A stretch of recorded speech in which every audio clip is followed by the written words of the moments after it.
Hi, Kyle. Come under the cover with me. Under the cover with me? Under the cover. The Climax books. Gotta get back to what I'm doing now. So looking at this book reminds me of my first meeting with David, which took place at Universal Studios on the back lot in one of the small bungalows. And these were bungalows that had been around for years and years. Alfred Hitchcock had a bungalow there. Billy Wilder wrote from there. And this is where I met David. And our first meeting, he had just come from Bob's Big Boy. So I was sitting waiting for him. This was the first time I was in Los Angeles, first time ever meeting a director, first time for everything for me. And he came in and he was so friendly, made me feel so comfortable straight away. And we sat and we talked in this little office for about 20 or 30 minutes about everything but the movie. Didn't even talk about Dune until the very end when he handed me the script, and very thick script, and said, there's 5 scenes in here. I want you to learn them and come back in a couple of days and we'll do a screen test. And I was like, great, happy, yeah, absolutely. I didn't know what a screen test was. I'd never been in front of a camera. So I went back home to Seattle, finished up my work on the play that I was doing there, and flew back down after learning the scenes. And we screen tested, and it went really well. So well that they cast me. Look what I opened to.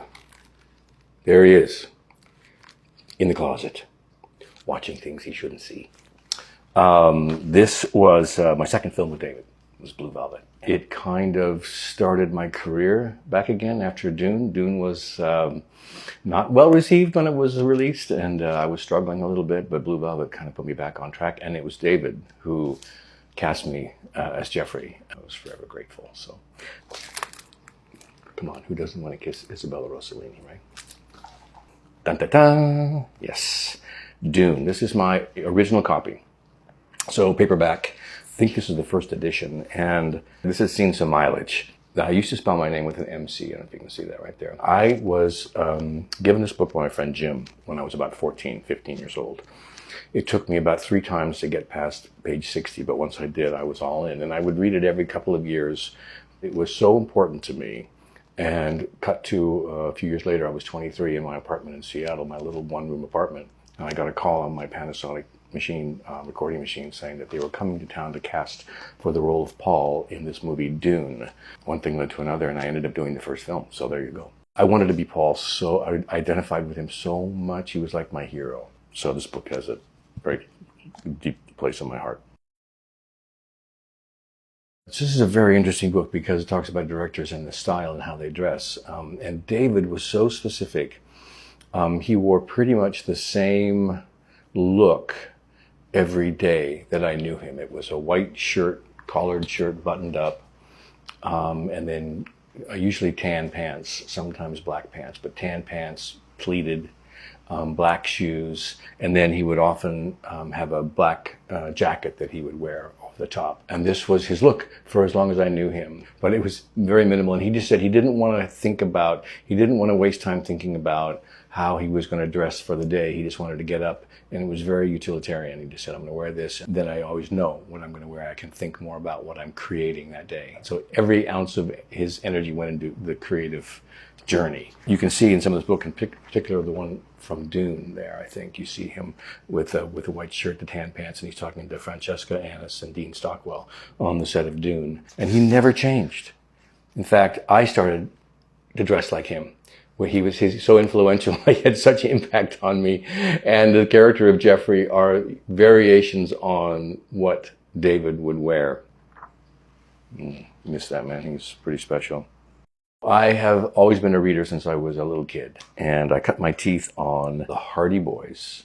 I have 2 brothers, so I could relate to their investigative skills. And strangely enough, I think it may have set me on the path of this investigator life that I've lived in front of the camera, from Blue Velvet, Curiosity, to Twin Peaks, being the FBI agent. But this really started it off. There were a lot of crazy things that happened on the set of Twin Peaks. The shoot itself of the pilot was really challenging because we were filming outdoors, and it was the winter in Western Washington, where it was rainy and cold and not very nice.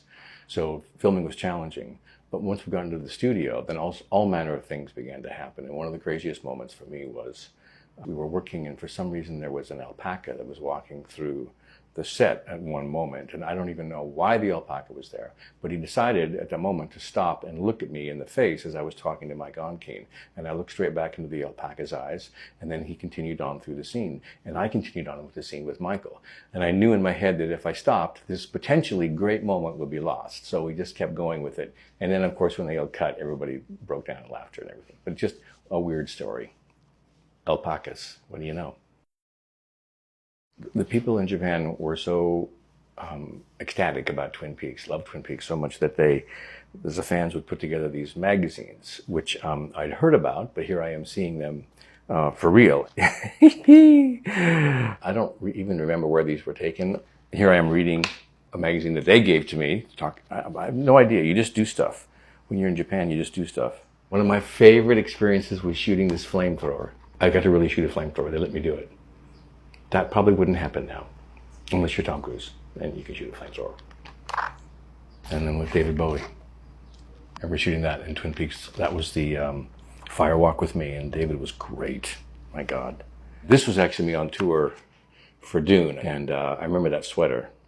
It was a Giorgio Armani sweater that I was very proud of. I had a fashion time back in the 90s, and really, really loved Comme des Garçons. And this is sort of close to what I had, sort of this knit stuff that was kind of distressed. So I had a lot of the clothes from Comme des Garçons. They were really wonderful, and after a while I decided, you know what, I have all these clothes, and I actually sold them to someone who I knew would be really, really grateful. And might actually wear them, because I'd stopped wearing them, but it was beautiful. Oh, Azzedine Alaïa. He could speak English, but he wouldn't speak English. So he would just pretend. But he was very lovely. Anyway, okay. I have a career because of David. He really believed in me, really strongly. But really, I think it was more how he made me feel, and he gave me confidence, and I think in return, I offered him sort of a stability within his films, like an anchor point. So when you watch his films, it's just, I'm kind of in the center of the hurricane, the eye of the storm, so to speak. And he recognized that in me very early on, and I've just recently come to realize it. He's very, very much alive in my memory, and I can hear his voice, I can see his face, and I can remember what it's like to be working with him as an actor, and he was my director. And he was a very special man, and a very brilliant man, and a very special friend.